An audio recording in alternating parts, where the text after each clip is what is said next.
반갑습니다. 1월 둘째 주 여러분과 온라인 상이지만 또 함께 예배할 수 있어서 얼마나 기쁜지 모르겠습니다. 우리 교회 소식 좀 전해드리도록 하겠습니다. 오늘 예배 후에 2시 30분에 줌으로 주일학교 모임과 그리고 나무 모임이 있습니다. 꼭 함께 참석해 주시고요. 나무 모임은 올 한 해 있을 좀 특별한 사역들을 같이 좀 여러분들과 나누고 그리고 그것들을 놓고 우리가 어떻게 기도할지 교회가 어떻게 나아가는지 좀 함께 알았으면 좋겠고요. 또 여러분들 좀 잘 들으시고 이제 새일의 기도 우리가 하게 될 때 여러분들도 하루씩 맡아서 이제 기도문을 작성할 때 교회 사역 방향에 맞춰서 이렇게 같이 또 기도문도 작성해 주시면 좋겠습니다. 네, 새일의 기도 방금 말씀드린 것처럼 이제 내일부터 시작이 됩니다. 1월 11일 월요일부터 1월 31일 주일까지 21일에 걸쳐 우리가 함께 기도하게 됩니다. 나라와 민족, 교회, 그리고 복음 통일, 가정과 다음 세대, 개인의 영성 이 5가지 카테고리 안에서 이제 목회자들을 뿐만 아니라 여러분들도 직접 하루씩 맡아서 기도문을 직접 작성하게 되는데요. 기도를 맡으신 순서는 저희가 단톡방에 표로 아마 올라가 있을 겁니다. 맡으신 분들은 전날 저녁 8시까지 저에게 보내주시면 제가 좀 같이 좀 리뷰하고 그리고 다음날 아침에 채널로 이게 들어가게 되고요. 저녁 9시에는 가족들이 함께 모여서 같이 기도문을 읽으며 같이 기도하는 시간이 되었으면 좋겠습니다. 수요 가정 예배가 1월 20일부터 이제 열리게 됩니다. 한 가정씩 순서를 정해서 같이 이제 크리스 전사님이랑 저랑 같이 들어가서 예배를 드리게 되고요. 다른 분들은 크리스 전사님이 만들어 주시는 가정 예배 순서지를 가지고 여러분이 가장 많이 모일 수 있는 그 시간에 모여서 같이 예배를 드리시면 됩니다. 가급적 우리 집안의 가장이 하시면 제일 좋고요. 또 안 되면 어쩔 수 없겠지만 가족끼리 모여서 꼭 그 순서지에 맞춰서 같이 수요 예배 시작하며 특별히 이제 가정 예배가 다시 회복되는 그런 한 해가 되기를 축복합니다. 이를 위해서 남성 줌 모임, 올해는 남성 모임들을 좀 가지려고 하는데요. 1월 13일 수요일 날 밤 10시에 줌으로 모입니다. 그래서 먼저는 가정 예배를 가급적 우리 남편들이 좀 인도해주면 가장 좋고요. 또 혼자 계신 분들은 또 다른 가족들이랑 혼자 또 예배를 드리겠지만 그래서 좀 이런 것들을 준비하고 우리가 좀 기도로 준비하고 또 우리가 어떻게 이끌면 좋을지 좀 줌을 통해서 나누는 시간을 좀 가지려고 합니다. 1월 13일 밤 10시 아빠들 모임이기 때문에 일부러 시간을 좀 늦춰서 잡았습니다. 함께 모이시면 감사하겠습니다.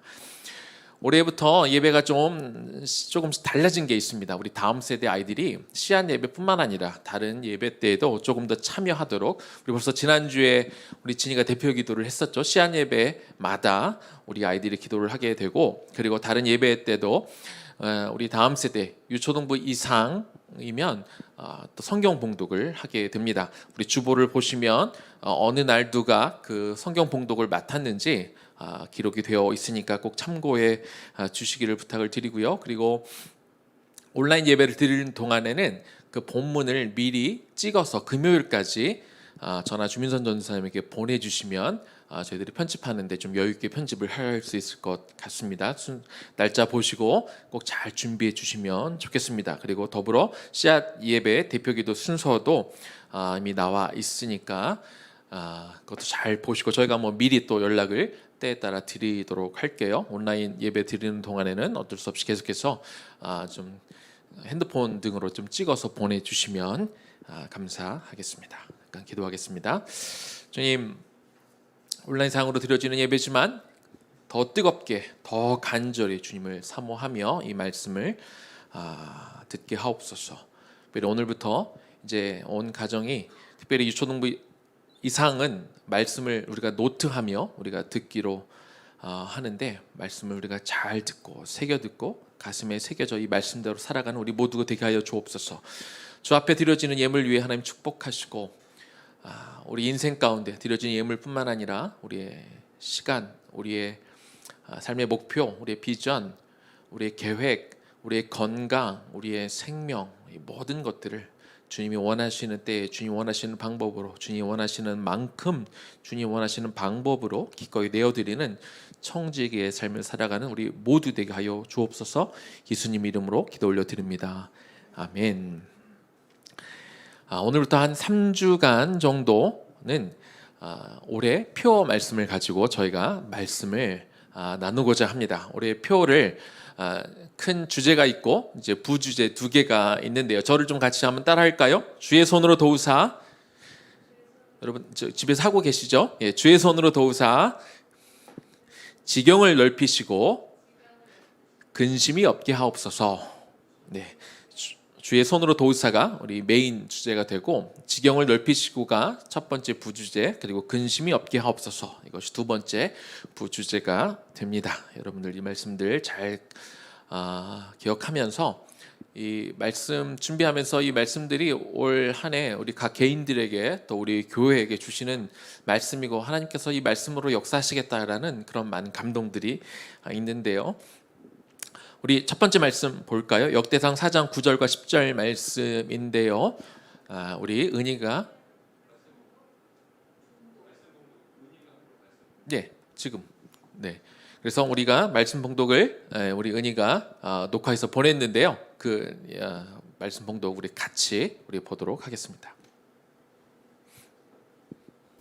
오늘 본문은 역대상 4장 9절과 10절 말씀입니다. 야베스는 그의 형제보다 귀중한 자라. 그의 어머니가 이름하여 이르되 야베스라 하였으니 이는 내가 수고로 인하였다 함이었더라. 야베스가 이스라엘 하나님께 아뢰어 이르되 주께서 내게 복을 주시려거든 나의 지역을 넓히시고 주의 손으로 나를 도우사 나로 환난을 벗어나 내게 근심이 없게 하옵소서 하였더니 하나님이 그가 구하는 것을 허락하셨더라. 아멘. 자, 우리 이렇게 해서 보내주시면 됩니다.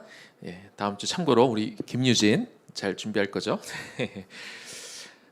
이스라엘 왕국의 그 역사를 다루는 성경들이 있는데요.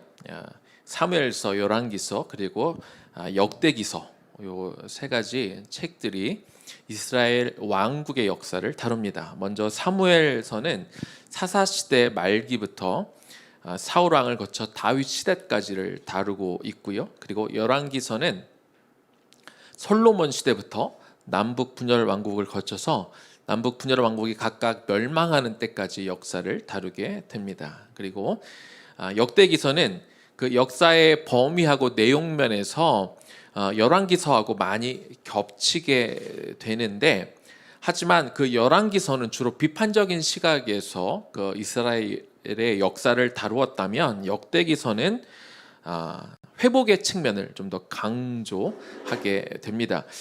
이 열왕기서의 저자가 포로 시대 바벨론의 포로로 잡혀가 살면서 왜 우리 나라가 망했을까? 이 선민들이 왜 이런 고통을 당하게 될까? 그 원인을 좀 찾아보려고 하다 보니까 아무래도 좀 역사를 비판적으로 바라보는 그런 시각으로 이렇게 기록이 되어 있습니다. 그런데 역대기서의 저자는요, 포로 시대 이후에 조금 더 구체적으로 말하면 2차 포로 귀환 당시에 들어온, 아마 성경학자들은 에스라가 이걸 썼을 거라고 생각들을 하고 있는데요. 포로에서 돌아온 이후로 또 이것이 기록되어 있는 상황에서 기록을 하였는데, 특별히 그들이 돌아온 이후로 그들이 성전은 건축을 했지만 아직 성벽을 짓지 못하고 있었어요. 그들이 성벽을 다시 재건한다는 이야기는 그들이 포로로 잡혀가 있는 동안 그 안에 또 이방인들이 들어와서 또 자리를 잡고 있었기 때문에 이스라엘이 돌아와 성벽을 짓고 그곳에 거주하면 또 자신들의 입지가 불안하기 때문에 성벽을 짓지 못하도록 계속해서 쳐들어오고 있었거든요. 이런 과정들이 계속 반복되다 보니까 이스라엘 백성들이 돌아온 이후로 영적으로 많이 침체되어 있었고, 또 이방인들과 같이 결혼하면서 이 선민으로서의 정체성을 많이 잃어버리고 있는 그런 상황 속에 있었습니다. 그러다 보니까 역대기 저자는 어떤 징계, 왜 그들이 이런 심판을 받았나, 거기에 초점을 맞추기보다 돌아온 백성들이 다시 한번 선민으로서의 정체성을 회복하고 그들이 하나님께 앞에 영광스러운 어떤 백성임을 회복하려는 그런 목적으로 역대기를 썼다고 그렇게 우리가 이해하면 됩니다. 그러다 보니까 북이스라엘보다는 이스라엘의 정체성을 보여줄 수 있는 남유다, 특별히 이 다윗 왕국을 중심으로 기록이 되어 있는 것을 우리가 볼 수 있습니다. 이런 목적으로 역대기를 기술하다 보니까 역대상 1장에서 9장까지는 인류의 시조인 아담에서부터 그리고 포로 귀환 시대까지 족보를 먼저 다루게 됩니다. 족보는 우리가 잘 알지만 이스라엘 민족에게 하나님의 선택된 백성이라는 것을 자부심을 심어줄 수 있는 게 그 족보인 거잖아요.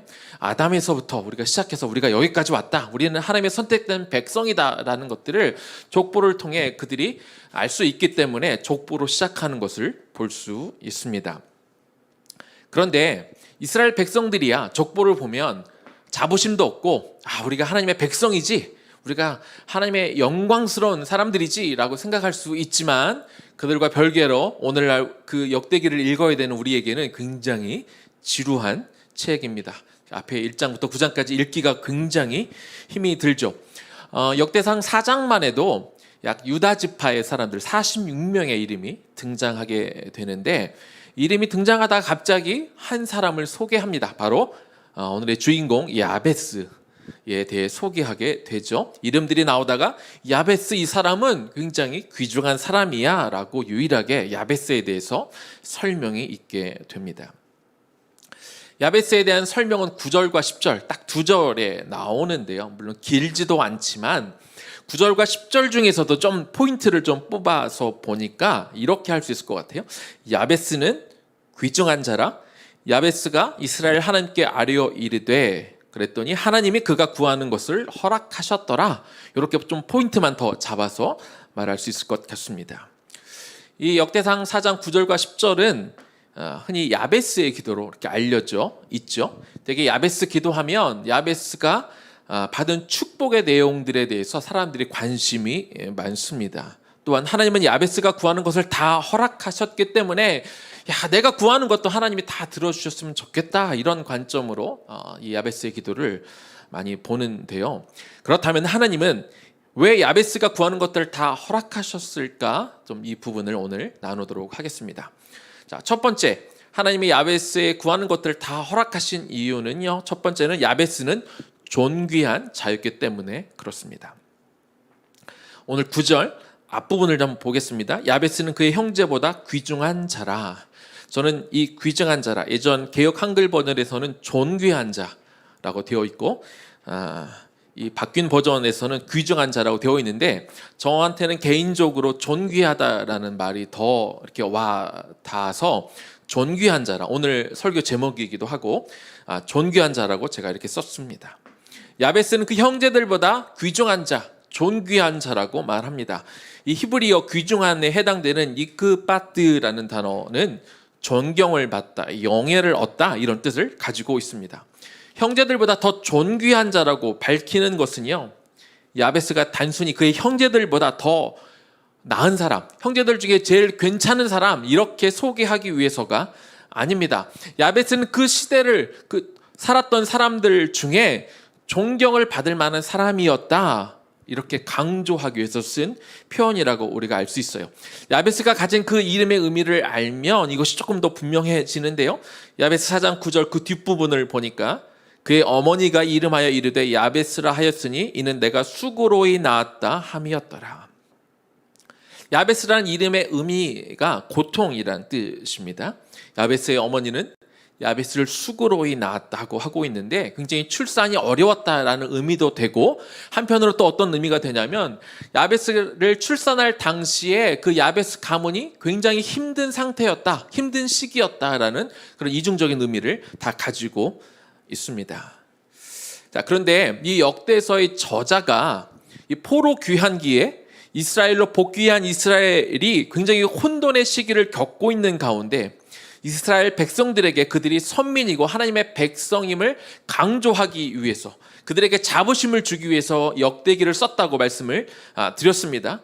그렇다면 유다 가문의 족보에 적혀있는 이름들을 나열하다가 야베스의 이름이 나오니까 야베스에 대해서 특별히 설명을 지금 하고 있는데, 이것은 야베스와 야베스가 처했던 그런 상황, 물론 시대는 좀 다릅니다만 야베스가 처했던 상황과 당시 역대기 당시 이스라엘이 처했던 상황이 비슷하기 때문에 이 야베스에 대해서 쓰다가 야베스다, 시기는 좀 다르지만 그러나 이런 사람이 있었는데 이런 사람이 그 시대에 비슷한 상황 가운데 놓여 있었다. 그런데 이 사람 이렇게 살았다라고 이스라엘 백성들에게 말을 해주고 있는 것입니다.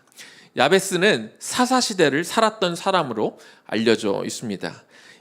이스라엘 백성들이 가나안 땅을 점령하기는 했는데 전체를 다 점령을 못했잖아요.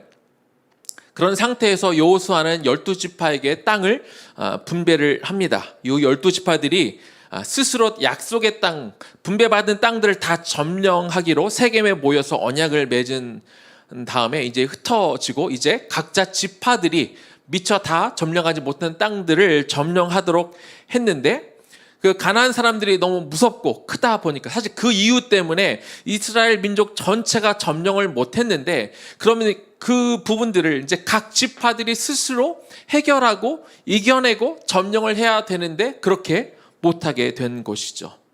그들을 점령하기는커녕 도리어 그 가나안 지파들, 점령하지 못한 지파 사람들이 자꾸 쳐들어와서 고통을 받던 시대가 언제예요? 바로 사사 시대였던 것이죠. 이렇게 사사 시대에는 반복된 가나안 족속들의 침략으로 백성들이 고통 가운데 있었고 계속 하나님 앞에 울부짖던 시대, 이런 시대에 야베스가 태어난 것입니다. 자, 한편으로는 역대기가 기록된 시기는요, 바벨론의 포로로 잡혀 있다가 백성들이 돌아오던 시기, 아까 제가 특별히 2차 귀환 시대 이후로 이 글이 쓰여졌다고 제가 말씀을 드렸죠. 그들이 돌아올 때는요, 큰 포부를 가지고 돌아왔습니다. 예레미야 선지자를 통해 예언한 대로 그들이 바벨론으로 포로로 잡혀간 지 70년 후부터 3차에 걸쳐서 그들이 귀환하기 시작했는데 이 70년이라는 세월은요, 어떤 한 가정이 비록 낯선 땅이라 할지라도 거기에 정착하기에 굉장히 충분한 시간이 됩니다. 낯선 땅이라고는 하지만 당시 최고의 권력과 문명을 가지고 있는 그런 나라였기 때문에 사람들이 쉽게 마음을 빼앗길 수 있고, 그리고 그곳에서 그들도 먹고 살아야 되니까 그곳에서 터전을 잡고 일을 찾고 정착하다 보면, 또 좋은 문명 가운데 살다 보면 그들이 나라를 빼앗겼다는 아픔도 있었지만 시간이 흐르면서 점차 그곳의 삶에 익숙해지고 그냥 그곳에 사는 것이 편해질 수 있는 것이죠. 그럼에도 불구하고 모든 사람들이 귀환한 것은 아니지만 돌아온 사람들은 뜻을 품고 온 거예요. 특별히 예루살렘이 무너졌을 때 그들이 무려 2년간 예루살렘이 포위를 당하지 않았습니까? 그러면서 굉장히 처절하게 완전히 예루살렘이 파괴된 곳이거든요. 근데 내가 안전하게 지금 잘 정착해서 살고 있는데 다시 완전히 망가진 예루살렘으로 돌아간다? 이것은 굉장히 어려운 일입니다. 돌아오기까지 그들이 굉장히 큰 결심을 하고 돌아온 것이죠. 그런데 막상 그들이 돌아오고 나니까 성전은 어찌 건설이 됐는데 성벽을 지으려고 하니까, 그들의 안전을 담보하기 위한 성벽을 지으려고 하니까 계속 가나안 민족들이 쳐들어오고 귀찮게 하고 힘들게 하고, 그래서 그들의 마음이 낙담이 되던 시기였고, 그러다 보니까 그들의 신앙이 점점 더 옅어지고 사라지고 이방인들과 또 같이 결혼함을 통해서 이 정체성이 사라지던 시기가 바로 이런 시기였다는 거예요. 모두가 힘든 시간을 겪고 있었습니다. 야베스가 태어났던 그 시기도 모두가 힘든 시기였고, 그리고 포로 귀환기 이 시기도, 역대기가 기록된 시기도 모두가 어렵고 힘든 시기를 겪고 있었다는 거예요. 그런데 야베스는 모두가 그 당시 힘들게 살고 있던 그 순간에, 그 시기에 다른 형제들과 다르게 살았다는 겁니다.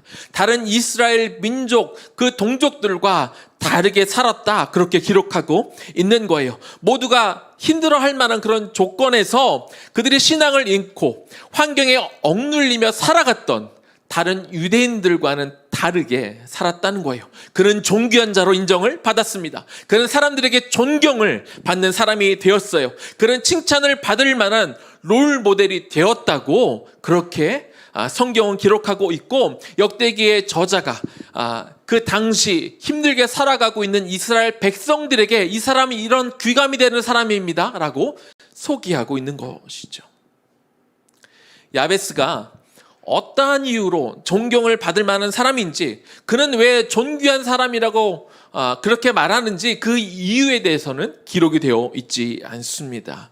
그런데 저는 말씀을 묵상하다 보니까 그가 왜 존귀한 자인지 그 이유가 적혀 있지 않는 것은 큰 문제가 아닌 것 같아요. 그게 중요한 게 아니더라고요. 사실 사람들은 다 자기가 존귀한 사람이 되기를 원해요. 다른 이들로부터 존경받기를 원합니다. 그런데 실제로 우리 삶에서 존경받는 사람, 존귀한 자로 인정받는 사람은 소수예요. 왜 그럴까요? 어떻게 하면 존경받는 사람이 되는지, 어떻게 하면 존귀한 사람이 되는지 몰라서 그럴까요? 아니요, 몰라서 그러는 게 아니에요. 몰라서 존경받지 못하고, 몰라서 존귀한 사람으로 인정받지 못하는 것이 아니라 어떻게 하면 존귀한 자가 되는지 알지만 우리가 그렇게 살아내지를 못하는 거예요. 신앙을 갖고 있다 할지라도 우리가 하나님의 말씀대로 살지 못하고, 우리가 믿음이 있는 것 같지만 그러나 살아계신 하나님을 우리가 경외하지 않기 때문에, 그런 삶을 못 살기 때문에 존귀한 사람, 존경받는 사람이 되고 싶은 마음과 별개로 우리가 삶에서 실제로 다른 사람들에게 그렇게 존경받는 삶을, 존귀한 삶으로 우리가 살지 못하고 있는 것이지요. 코로나 시대에 많은 사람들이 어렵습니다. 힘든 환경 가운데 다 처해 있어요. 그러나 이런 시기에도 존경받는 사람들이 있습니다. 은퇴하고 편히 쉴 나이에 의료진이 부족하니까 자기가 코로나에 걸릴 어떤 위험을 무릅쓰고 병원에 가서 섬기시는 의료진들이 있습니다. 자기 병원 문을 닫고 자기의 경제적인 손실을 무릅쓰고 코로나 현장에 찾아가시는 분들도 있고, 또 자기 병원을 아예 통째로 코로나 전문 병원으로, 전담 병원으로 내주시는 분들도 있습니다. 의료진들 중에만 그런 존경받는 삶을 다 사는 것은 아니죠. 최근 뉴스를 보니까 코로나로 일거리가 이제 없어서 먹을 게 없는 거예요. 그래서 아버지하고 어린 아들이 마트에 가서 사과하고 좀 과자 몇 가지를 이렇게 훔치다가 이렇게 발각이 돼서 경찰이 오는 그런 기사를 보게 되었습니다. 마트 사장님의 신고를 받아서 경찰이 와서 그들을 붙잡기는 했는데, 이제 저는 사정을 들어보니까 너무 안 된 거예요. 오랫동안 일을 못했고 정말 가난하고 집에 또 힘들어 계신 부모님이 계시고, 이런 상황 때문에 정말 사과 몇 개, 과자 몇 개 훔친 것을 이야기를 듣고 마트 사장님이 마음이 너무 안 좋으니까 저는 이분들 처벌받기를 원치 않습니다라고 이야기를 했습니다. 네, 일단 경찰서는 데려갔지만 마트 사장이 그렇게 이야기도 하고 또 사안이 경미하다 보니까 그냥 훈방해서 보냈다고 하더라고요. 그런데 그냥 훈방해서 보낸 것이 아니라 경찰관이 그 부자를 데리고 식당에 가서 이 국밥을 사주는 그런 장면이 이렇게 CCTV에 찍혔더라고요. 그들이 이렇게 밥을 먹고 있는데 갑자기 어떤 사람이 이렇게 쭈르륵 들어와서 봉투 하나를 놓고 그냥 후딱 또 나가는 장면이 또 CCTV에 잡혔습니다. 보니까 그 마트에 있으셨던 분인데 막 소동이 있는 것을 보고 이렇게 상황을 이제 아신 거죠. 그래서 그들이 부자가 어디로 가는지 보고 그들이 이제 식당으로 가서 밥 먹고 있는 틈에 돈을 좀 가지셨다가 돈 봉투를 놓고 이렇게 떠나 사람의 이야기가 뉴스에 나왔습니다. 이런 사람들이 바로 이 어려운 시기에 존귀한 사람들이 아니겠습니까? 시대가 정말로 어렵습니다. 참 그리고 어둡습니다. 그런데 어두울수록 빛은 어두움 속에서 더 빛을 발하게 되어 있습니다. 빛의 입장에서는 어떻게 보면 자신의 존재감을 발휘할 수 있는 기회가 되는 것이죠. 교회는 세상의 빛이어야 합니다. 성도는 이 세상을 비추어야 될 빛의 삶을 사는 것이 마땅합니다. 이 어둡고 위기감이 팽배한 시기에 교회는 역설적으로 그 빛을 발할 수 있는 기회가 주어진 것이죠. 하지만 더 어두워진 이 시대에 교회는 빛을 발하지 못하고 오히려 교회가 지탄의 대상이 되고 교회가 세상을 더 어둡게 하는 현실을 우리는 마주하고 있습니다. 성도들이 도리어 욕을 먹고 손가락질을 받는 일들이 계속 생기고 있습니다. 목사 아들이면 뭐하고 목사 딸이면 뭐합니까? 대한민국 대표적인 기독교 대학을 나오면 뭐합니까? 기독교 직장에서 일을 하면 뭐합니까? 목사의 아들과 목사의 딸이 만나 결혼해서 아이를 입양하고 학대해서 죽음에 이르게 하는 그 부부의 모습을 보며 세상 사람들이 참 분노하고 절망하고 그리고 우리 기독교인들이 참담한 심정을 금하지 못했던 한 주였습니다. 물론 이것이 교회 다니는 모든 사람들의 모습은 아닐 거고 어쩌면 극단적인 한 부부의 한 모습이라고 이야기할 수 있을 것입니다. 하지만 이것이 오늘날 세상에게 교회와 성도가 비춰지는 모습인 것은 우리가 부인할 수가 없습니다. 오해라고 말할 수도 있고 교회와 성도에 대한 거짓 뉴스가 난무하는 시대라고 말할 수도 있을 것입니다. 맞아요. 많은 거짓 뉴스가 있습니다. 교회에 대한 많은 오해도 있는 것도 사실입니다. 모든 성도들이 다 그렇지 않고 모든 교회가 다 그렇지 않습니다. 그러나 그 오해의 소지를 그 거짓 뉴스의 빌미를 제공하는 것이 오늘날의 교회고 오늘날의 성도인 것도 또한 부인할 수 없는 시대가 되고 있습니다. 어두운 시대일수록 기독교인들이 사회에서 어두운 시대일수록 교회가 세상에 소망이자 빛이 되어야 되는데 자꾸 안 좋은 소식들이 들려 너무나 안타깝습니다.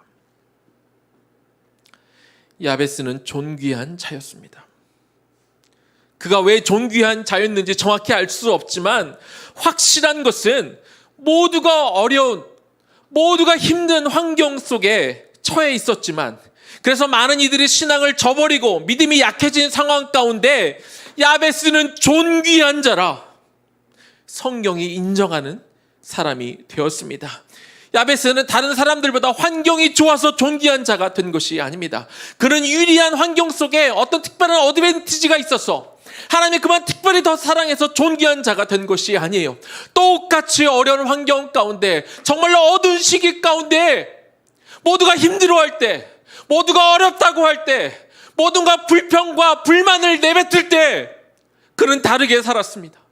그는 모두에게 존귀한 자로, 아니 성경이 인정하는 존귀한 자로 그는 서 있었습니다.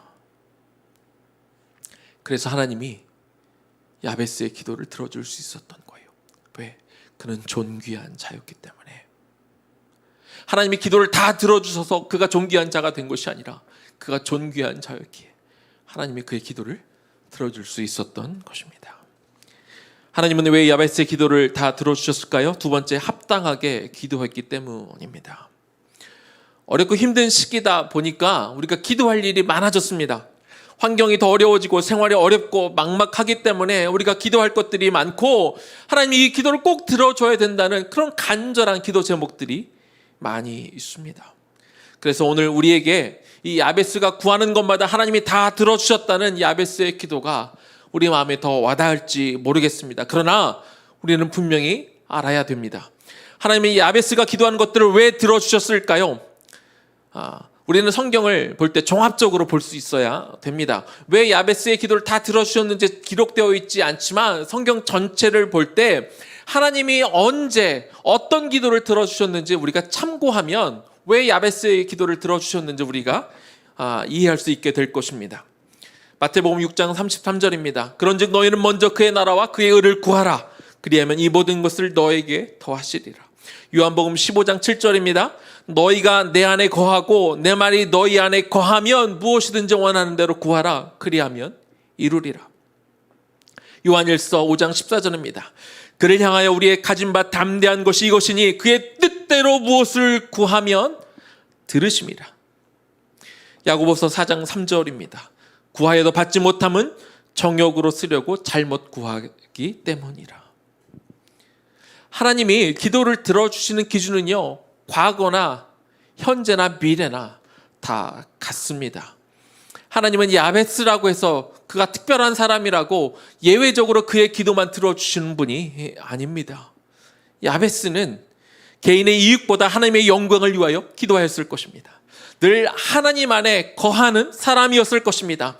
하나님의 뜻에 맞는 기도를 올려드렸을 것입니다. 그리고 자기의 정욕대로 구하지 않았을 것입니다. 야베스 역시 다른 이들과 마찬가지로 어렵고 힘든 시기에 살았습니다. 특별히 그의 가정이 더 어려운 시기에, 나라만 힘든 것이 아니라 그 가정이 어려운 시기에 태어났다고 성경은 기록하고 있습니다. 그가 구할 것이 얼마나 많았겠습니까? 정욕대로 이루고자 하는 욕심들이 왜 없었겠습니까? 그러나 그는 하나님의 마음에 합한 기도를 올려드렸을 것이고, 그래서 하나님은 그의 구하는 것을 다 이루어 주신 것입니다.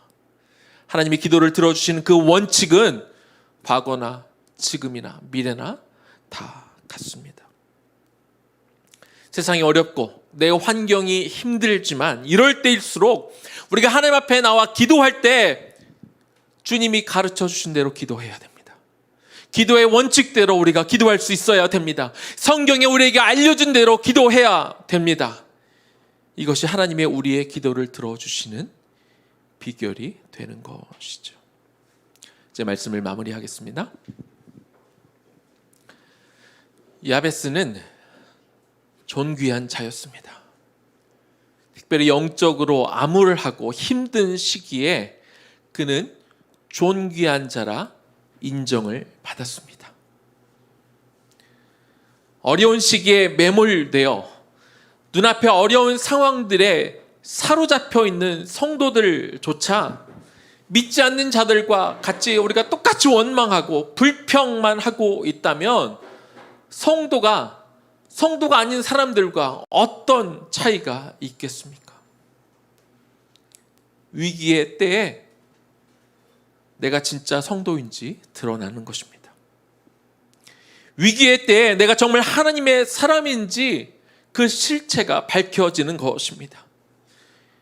위기의 때, 어두운 때에 존귀한 자로 인정받는 것이 그것이 진짜입니다. 그것이 진짜 실력이고 그것이 진짜 믿음입니다.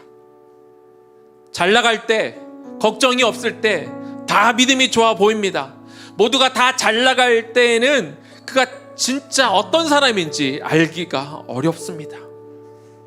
하지만 오늘날처럼 코로나로 인하여 모두가 어려운 이 시기에 내가 어떤 사람인지가 드러나는 거예요. 내가 존귀한 자인지 아닌지가 드러나는 것입니다. 내 신앙이 얼마나 깊은지가 다 그 민낯을 다 드러내는 것입니다. 이 위기의 시기에 우리가 기도할 것이 얼마나 많이 있습니까? 우리에게 간절한 기도 제목들이 얼마나 많이 있습니까? 하지만 여러분에게 강하게 권면합니다. 내 상황들을 해결하기 위한 기도하기 전에, 그것들을 놓고 하나님 앞에 부르짖기 전에 하나님, 내가 존귀한 자가 되게 하여 주옵소서. 하나님, 이 시대의 교회가 소망이 되게 하여 주시옵소서. 하나님, 이 어렵고 힘든 시기에 내 자녀들이 존귀한 자가 되게 하여 주시옵소서. 이렇게 기도하면 어떻겠습니까? 우리의 어렵고 힘든 것들을 놓고 하나님 앞에 기도하는 것도 해야 됩니다. 그러나 우리가 존귀한 자가 될 때, 우리가 하나님의 마음에 합한 것들을 놓고 하나님 앞에 나올 때, 하나님의 그 야베스의 기도를 들어주었던 것처럼, 야베스가 존귀한 자가 되었기에 하나님의 그의 구하는 것들을 다 들어주신 것처럼, 우리가 존귀한 자가 될 때, 우리의 다음 세대들을 존귀한 자로, 세상이 인정하는, 하나님이 인정하는 존귀한 자로 우리가 키워 나아갈 때 하나님께서 우리의 기도를 들으시는 것입니다. 의나무 교회가 2021년 세상의 소망이 되는 존귀한 교회가 되도록 기도합시다. 또 내가 그 존귀한 신앙을 갖는 자가 되도록 기도하며 우리에게 맡겨진 다음 세대들이 존귀한 아이들로 세워져 나아갈 수 있도록 기도합시다. 그렇게 존귀한 자의 모습으로 세워져 나아가는 2021년 되기를 주님의 이름으로 간절히 축원합니다.